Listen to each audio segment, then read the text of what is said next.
The number of cases in the community has continued to fall this week with a handful of cases every day. The situation at the migrant workers' dormitory has remained stable, although the number of new cases remain high, primarily because we continue to step up our screening of migrant workers in the dormitories systematically to prepare them to go back to work safely. As we move towards 1st June, the multi-ministry task force is making preparations to ease some of the circuit breaker restrictions. I want to emphasize again that we have to be very cautious in reopening. Therefore, we will need to take a step-by-step approach to reduce the risk of a second wave of infection. We have also put in place additional safeguards to ensure a safe reopening. For example, from this week, we have made the deployment of safe entry mandatory in places where individuals are likely to be in close proximity to one another for prolonged periods or in enclosed spaces. In recent weeks, most of the community cases appear to be related to work or households. For households, transmission is very difficult to prevent because of the close and intense interactions among household members. Our priority is first to protect our seniors in the households. Our strategy to do that is to encourage our people to stay at home for as long as possible and as much as possible. Not just among the old, but also the young. This is to prevent bringing back virus home. At the same time, if a person is infected by staying at home, will also prevent the virus from leaving home and infecting others in the community. To prevent work-related cases, employers will be required to implement safe management measures in the various workspace settings when they resume operations. Telecommuting will remain the default. This may not be possible for some settings. Telecommuting may not be possible for some settings such as manufacturing, but even for manufacturing, the administrative and office-related functions should still be home-based where possible. The principle really is to reduce the need to leave home as much as possible. Other than working safe, we are also preparing the workers in the dormitories to go back to work by testing and screening them in the coming months. These dormitories will then implement safe living protocols to reduce the risk of infection as they prepare to resume work. Minister Josephine Teo will share more details on safe living and safe working at the dormitories shortly. We have made significant adjustments in the way we live and work, and they have yielded results. Many of these should not change after 1st June. The good habits of safe distancing, personal hygiene, and wearing of masks when we are going out must continue. So let us all play our part to keep everyone safe. Now, I'd like to invite my Director of Medical Services, Professor Kenneth Mark, to give an update on the medical side. Thank you very much, Minister. The press statement this afternoon had announced that the Ministry of Health had preliminarily confirmed an additional 793 cases of COVID-19 infection in Singapore.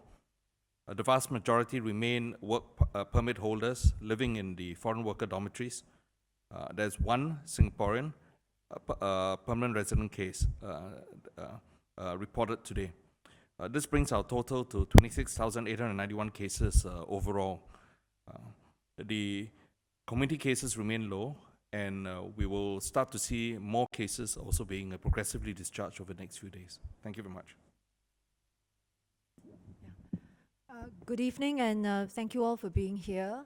I think earlier my colleagues had given you a presentation, a technical briefing on what we are going to do with regards to safe working and safe living. What I hope to do is to take a step back and to give the broader context and the reasons why we have embarked on the measures that were just shared with you earlier in the evening. The COVID-19 outbreak is very challenging for, all societies worldwide, and it is fundamentally a public health challenge.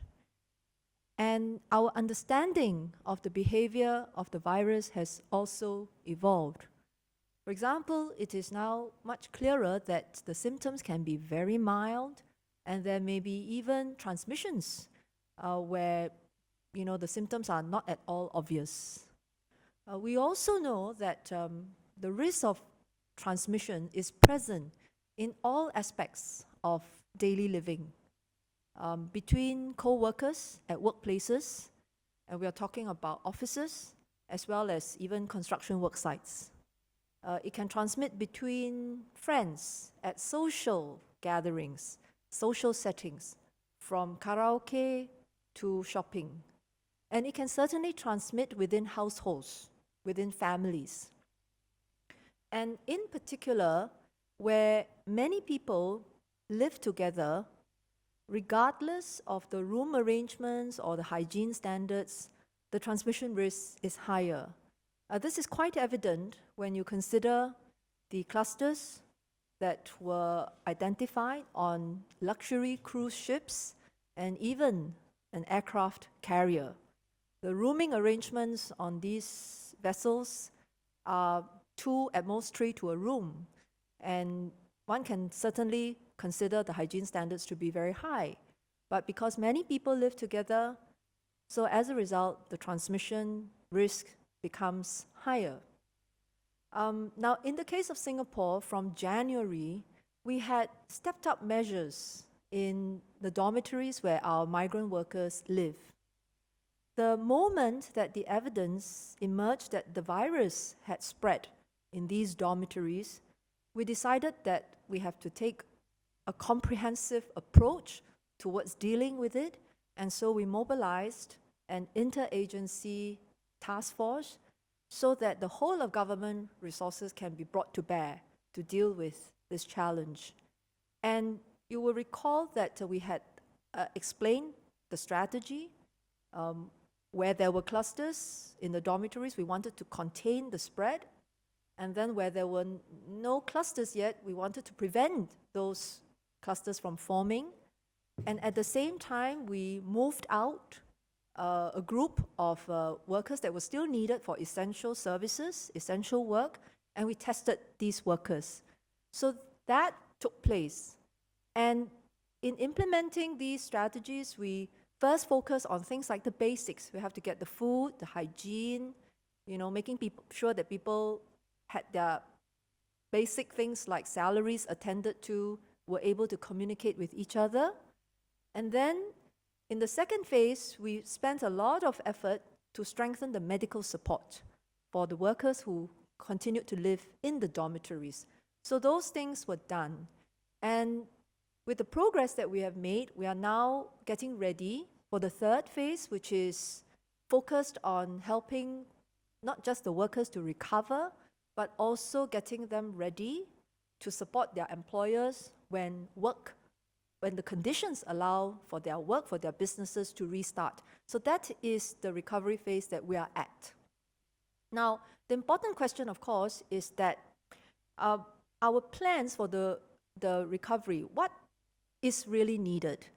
And it must be anchored on our understanding of how the virus transmits it and also the transmission risk. What we do must be anchored on our understanding of the risk. And the risk really is that the virus spreads not only where people live, but also where they work and where they socialize. And so measures at the dormitories are needed, definitely, for safe living. We know that to be absolutely critical. But we also know we must go beyond that. And therefore, efforts to ensure safe working must also be put in place.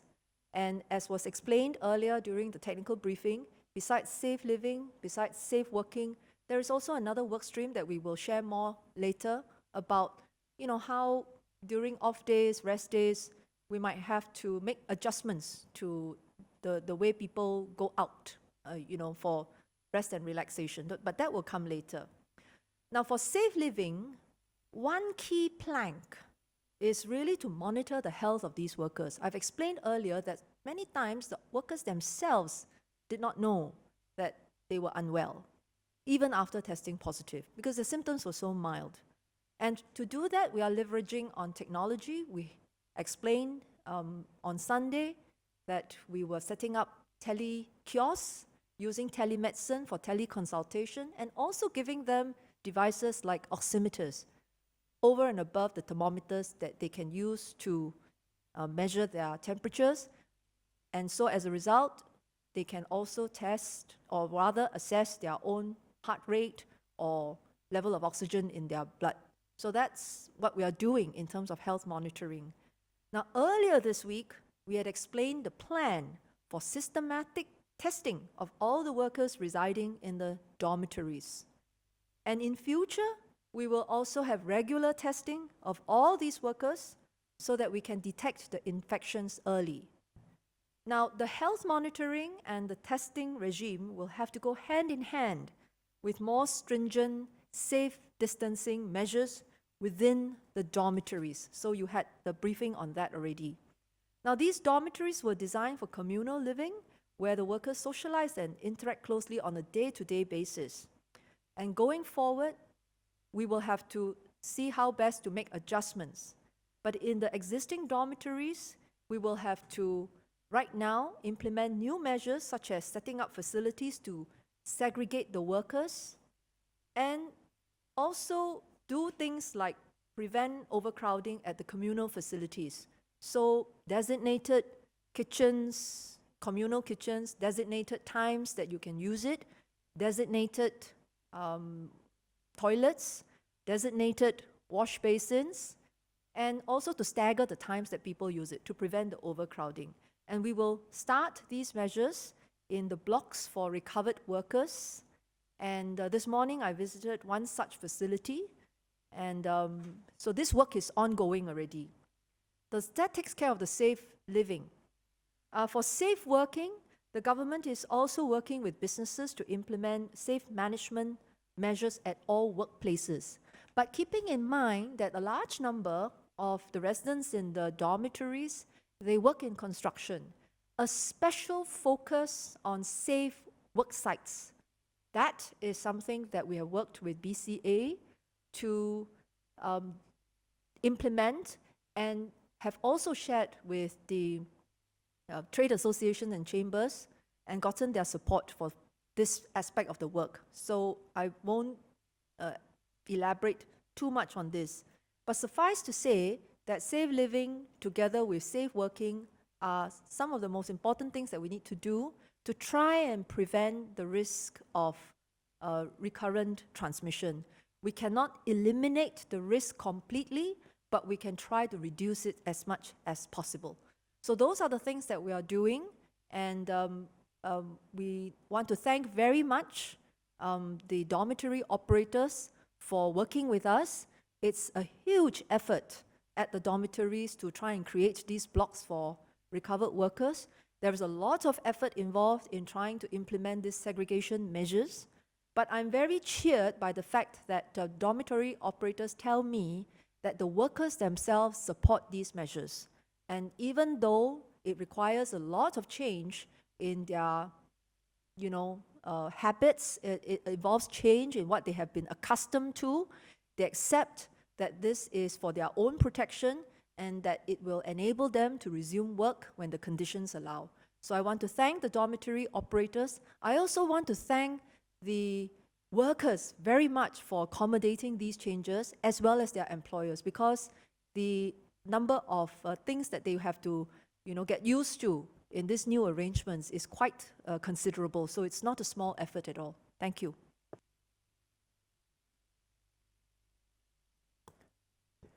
Good evening. We are continuing to make progress in our fight against COVID-19. We are stabilizing the situation in the dormitories, and our community numbers have been continuing to decline. Recently, you also see that we have more discharges than we have new cases. So the number of active cases in Singapore is also declining. And that puts us in a good position, as we have said, to start preparing for our next phase, which is to ease some of the circuit breaker measures and enable workers to start resuming work, including the migrant workers in the dormitories who have either recovered or have been cleared and tested and cleared from the virus. So the Ministry of Manpower has laid out very clear guidelines on how this can happen for the overall workforce.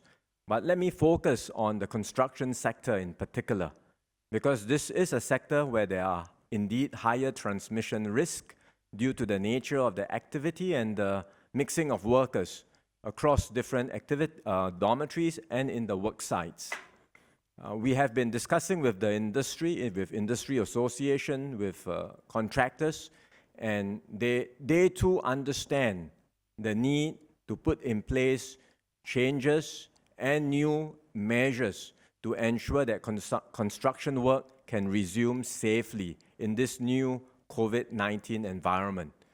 So we are going to introduce new measures that covers the end-to-end precautions from accommodations to the transportation of workers and down to the work sites. The one key change, for example, is that we will require for any project, the workers involved in that project, and usually they will come from multiple contractors living in separate multiple dormitories. But as part of the new requirement, we will now require them to be housed together. If you are working on one project, then you are housed together, and you can be housed in a block within a dormitory, an existing dormitory, or you could be housed on-site in a temporary quarters which the contractor may wish to set up. Now, that's one illustration of a change that we are putting in place so that even if a transmission were to happen in the work site, it will not go back and infect multiple dormitories, right? It will be contained. We are also going to ensure that there is minimal mixing of workers, communal activities, as Minister Teo had already highlighted, in the dormitories or in their living quarters. Within the work sites itself, there will be new safe distancing measures and precautions, including having workers segregated into different teams, working in different zones, and not being cross-deployed. We will use technology like Trace Together and Safe Entry to ensure that the precautions are put in place. And we will importantly also have routine, regular testing of workers on a periodic basis, perhaps over a 2-week interval. So these are quite major changes for the entire construction industry in Singapore. The contractors understand this, and they are preparing for these changes. And because they are such massive changes, what we will do as we resume work is we will select a few projects involving perhaps about 5% of the construction workforce that are ready to work in early June, and then start working with the contractors and the workers involved in these projects to put all the measures in place. So we will resume construction work in a very careful and controlled manner. When we are ready, and when, importantly, the other contractors are ready, we will start scaling up progressively. So it's important to realize, just as for the easing of the circuit breaker restrictions, we are not relaxing everything on the first day on 2nd of June. We are doing it in a careful and calibrated manner. Similarly, for construction sector, work will resume in a controlled manner. It's better to get it right than to rush into it and then see a recurrence of large clusters in this sector. So I hope the industry understands this. There will not be a 100% resumption of construction activities from day one. It will be controlled. But the industry can make use of the time now to get ready, put in place all the safeguards and precautions so that as and when the workers recover and are ready to get to work, the industry itself will be ready and in a good position to get started. I think members of the public will also have to be mentally prepared that because we are doing this in a controlled manner, that there may well be some delays in existing construction projects because not everything can resume immediately. Right? So there may well be some delays in existing construction projects, but we will try our very best to manage this in a way that minimizes the delays, but also ensures that we only allow construction work to start in a safe manner. Right, so this will be the work that's happening now in the built environment sector. The agencies are actively engaged with all the firms involved, and we will work with them to ensure that we can get work started and resumed over the coming weeks and months. Thank you. Thank you. We'll now open the floor for questions.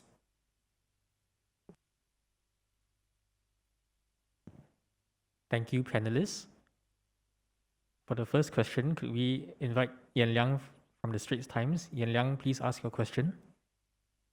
Hi, Ministers. You mentioned that there is already a short list of construction projects on a priority list to restart first. But in the case of, say, BTOs and residential works, will contractors that are beyond this list get help to put in place the 3 criteria? And then on the same topic, will priority go to public works? And if so, is there an appeals process for private developers? Thank you. Thank you. We have a list of projects that we have identified. These are mainly critical and time-sensitive ones. And certainly we will be prepared to consider other projects. But it's not on the basis of the merit of the project. It's on the basis of whether the contractor is ready and has all the safeguards and measures in place. So even if a project is most meritorious of resuming work, but if the contractor is unable to show that all of these safeguards are doable and they are unable to get their workers put in place together in the same site, they are unable to get the measures in place at the work site, then they will not be able to resume work, no matter how important that project is. So the first priority is that we want construction work to resume safely. As I said, we are starting with a list of projects which we think are more critical and time sensitive. It's really to use these projects as a way to also work with the contractor and iron out all the teething issues on the ground that need to be done. At the same time, we are also beefing up our inspection teams on the ground so that we will be able to inspect and audit all the measures that the contractors are putting in place. So I think it's better that we start in a controlled manner, make sure the safeguards are in place. But if a contractor were to come along and say, we have the workers, we have the safeguards, we have all the measures in place and we are good to go, then we will certainly consider these projects outside of the approved list.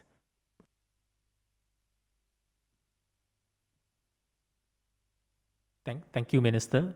For the next question, could we please have Tessa from Today? Tessa, please ask your question. Hi, so my question is about the community cases. Today it was announced that only one Singaporean and permanent resident has the virus. So I was wondering whether this means that we've successfully flattened the curve for the cases in the community. It's a very challenging question because we have to bear in mind that today the community cases are low, primarily because of the circuit breaker measures that we have put in place, including that we have actually moved a lot of the working environment to home-based telecommuting, and we have actually stopped the bulk of the construction work in Singapore.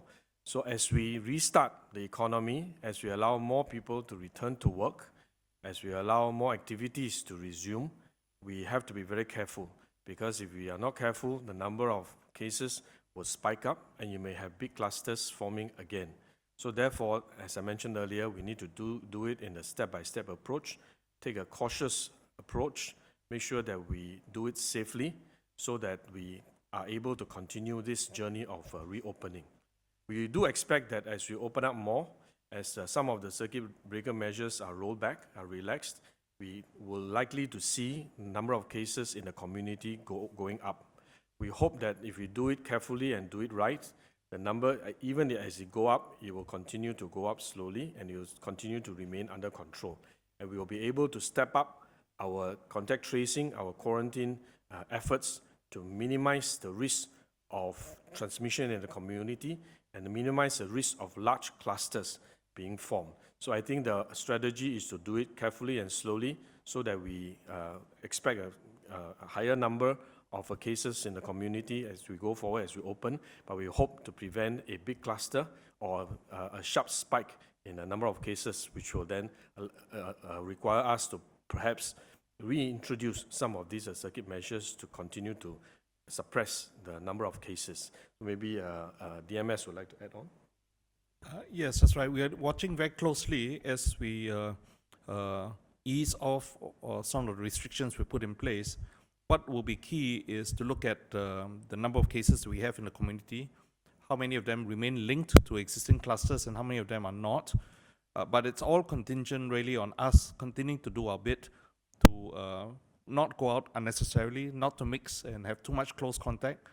Even as we start or to carry out some of these activities again, the social interactions have to change, and we must be mindful that these are the at-risk activities that in fact potentially lead to clusters forming.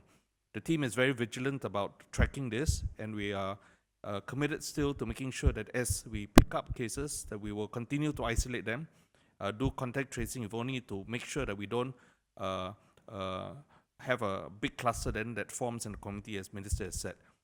We will watch this very closely as we ease off on these restrictions. Thank you, panelists. For the next question, could we please have Hui Min from CNA Digital? Hui Min, please ask your question. Hi, yeah, thanks. Can you hear me? Yes. Yes, go ahead. Okay, so many people will be anxious about the progress of their BTO flats. Just wanted to ask if these projects will be prioritized when the construction industry restarts.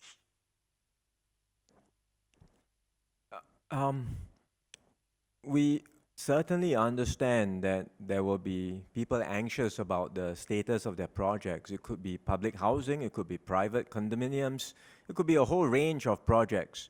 So there will be some prioritization. We will certainly take into account these considerations when we prioritize the projects, their criticality, the time sensitivity, whether or not, for example, there are safety considerations in that the work has to start sooner. So there will be a whole range of considerations when we start looking at which ones to prioritize. But as I said, the one important criteria is the readiness of the construction of that particular contractor and all the subcontractors associated with that project, whether they are ready with and able to implement all the safe management practices we require of them for their workers' housing, for their workers' transportation, and for the work sites itself. That's critical. So a lot of it hinges on that. And if the contractor, despite our prioritization, for example, if the contractor comes along and says, look, you have not prioritized me to be at the start of the list, but I am ready because I have a temporary dorm on the work site that can house these many workers. I am ready with all the precautions that you have required in your checklist. I tick all the boxes and I can show you. Then we will certainly be prepared for that particular contractor to start work as well. Perhaps let me add to say that to explain why safe working is very critical. Because if we allow the projects to start without putting in place adequate precautions, you are going to see cases emerging from the work site and maybe even clusters forming. And when that happens, we would have no choice but to shut down the work site.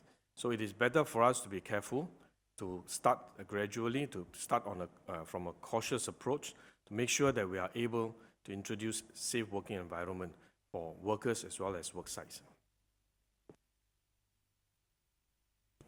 Thank you, ministers. For the next question, could we have Rinso from Zhao Bao? Rinso, please ask your question. I'd just like to check on the SHN that will be lifted for the construction workers because effectively 90% of them still don't get to go to the workplace. So does that mean that they are still restricted in their movements of sorts? What are we looking at in terms of how freely they are able to move? Thank you. So when the stay-home notice is lifted, what it means is that the movement of the affected workers will be the same as for the rest of us.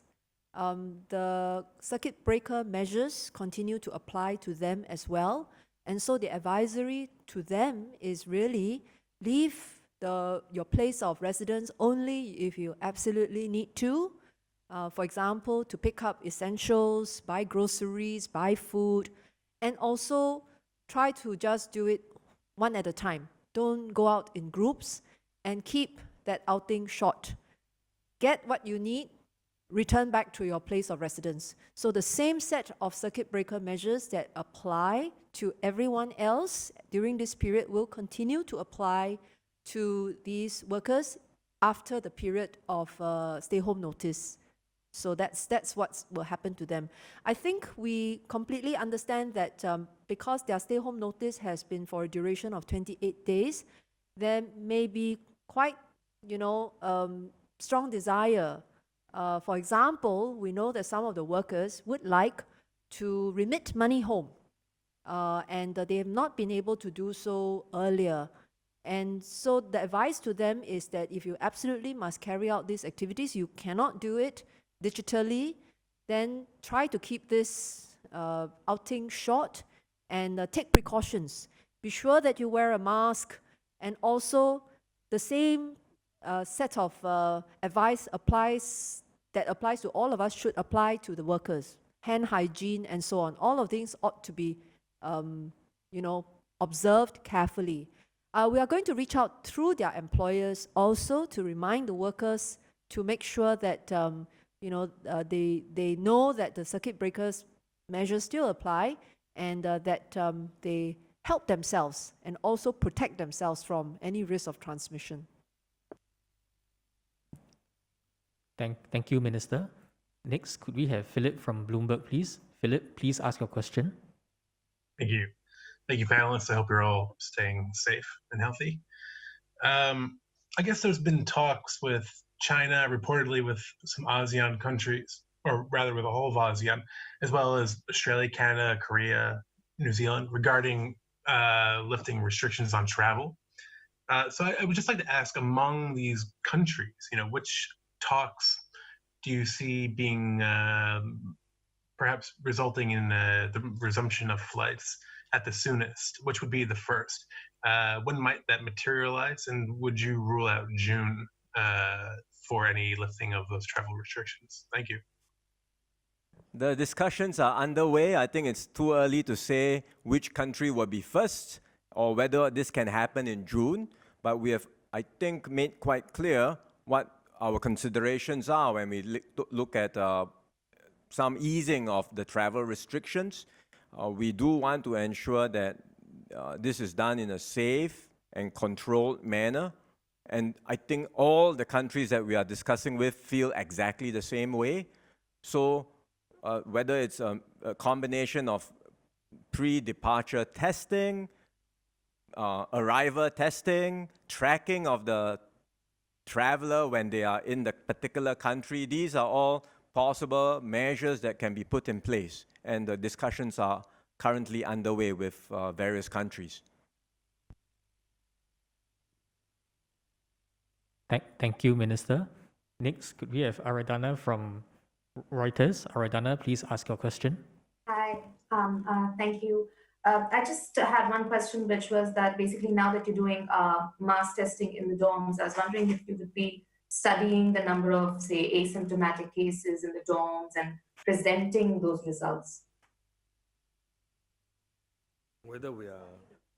Can you repeat your question, please? Can you hear me?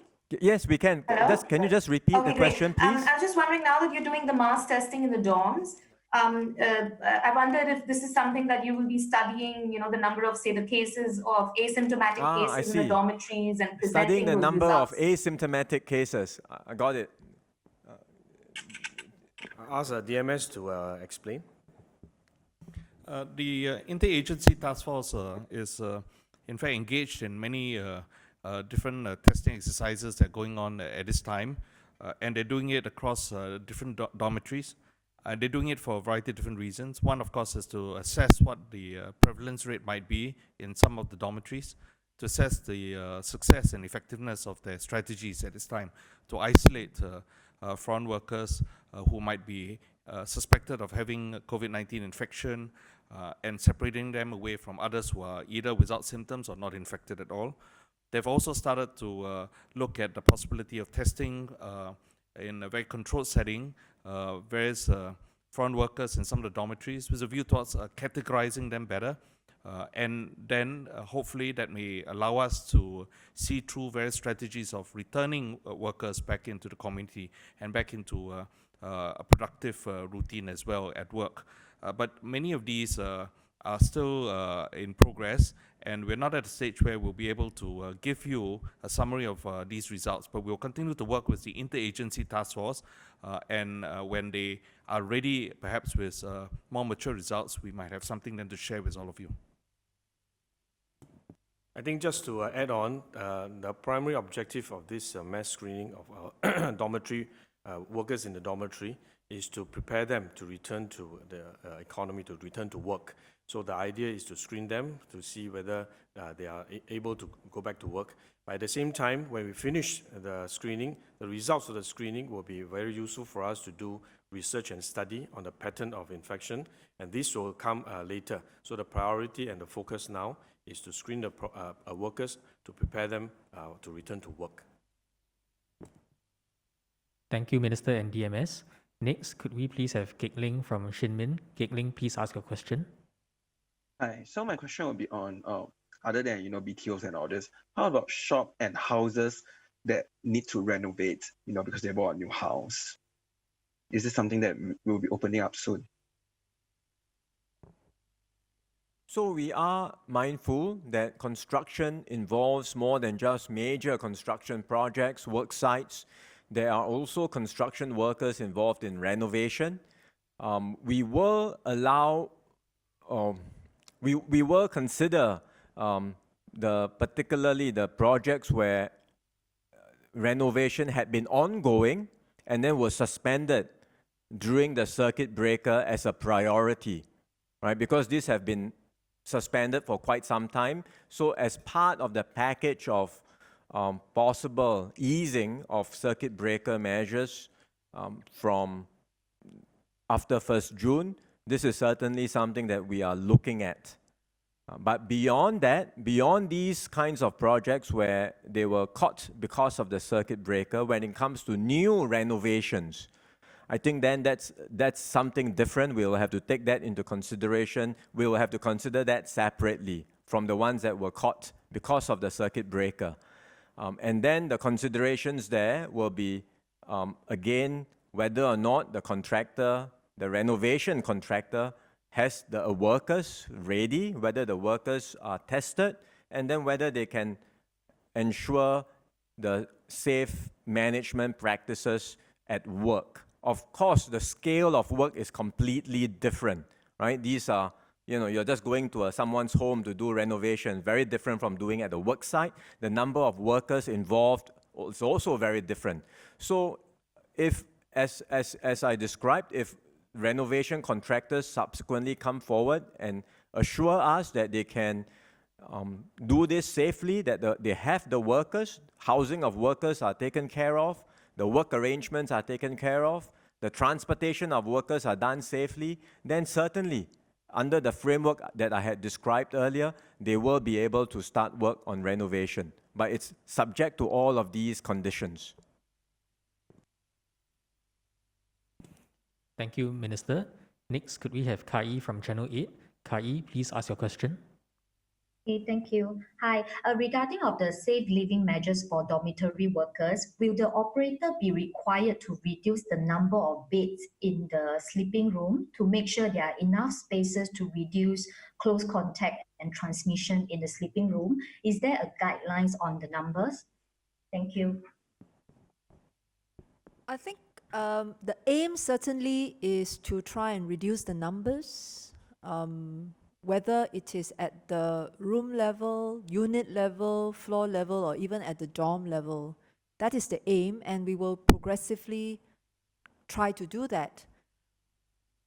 However, we have to be mindful that this does put quite a lot of pressure on the arrangements at the dormitories, so it will take time. And it largely depends on how soon we can identify appropriate places to build up capacity to house the workers who would otherwise have returned to the dormitories. So that is something we are working on, but that is the aim, and we will progressively get there. Thank you, Minister. Next, could we have Nicholas from Yahoo? Nicholas, please ask your question. Right. It was mentioned in the technical briefing that going forward, the goal will be to test workers every 2 weeks. How many workers do you estimate will be tested at this interval? And can we clarify if the government will be bearing the cost or will be sharing the cost with the employers? For construction workers, so the intent is that so long as the construction workers are working on site, then we would want to put in place a regular testing regime at the interval of perhaps 2 weeks. So that the number of workers who are being tested will depend, as I said, on the number of workers who are resuming work, but progressively it will scale up, and we want to test all the workers who are working, who will be resuming work, and it will be done on a regular basis. This will be a new regulatory requirement on top of all the other safe distancing measures that we have put in place, that we are talking about, that contractors will now have to uphold. So I have no doubt, and as with all regulatory requirements, the principle must be that the company must bear the cost. So I have no doubt that it will mean construction costs in Singapore will be higher because of these regulatory requirements. Right?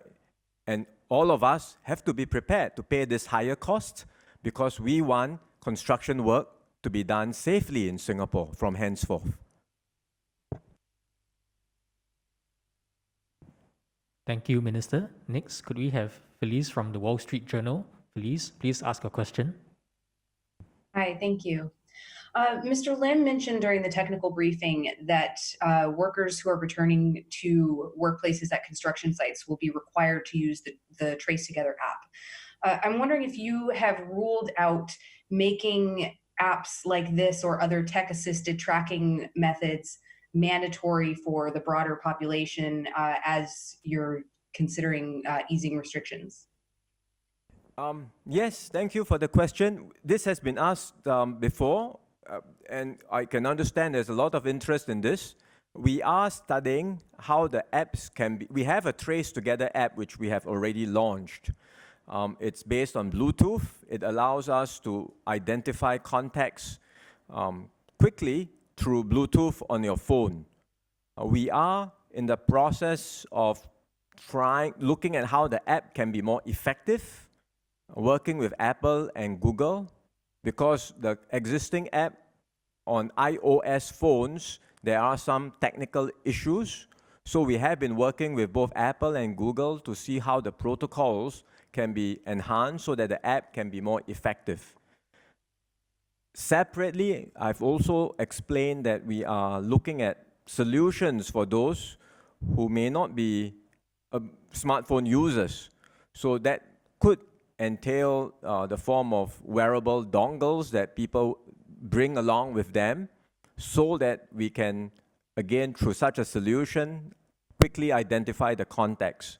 So while we go through these different technical solutions and we are continuing to explore, I don't think we want to rush to make anything mandatory at this stage. We want to identify what's the best possible solution and then eventually scale that solution through the rest of the population.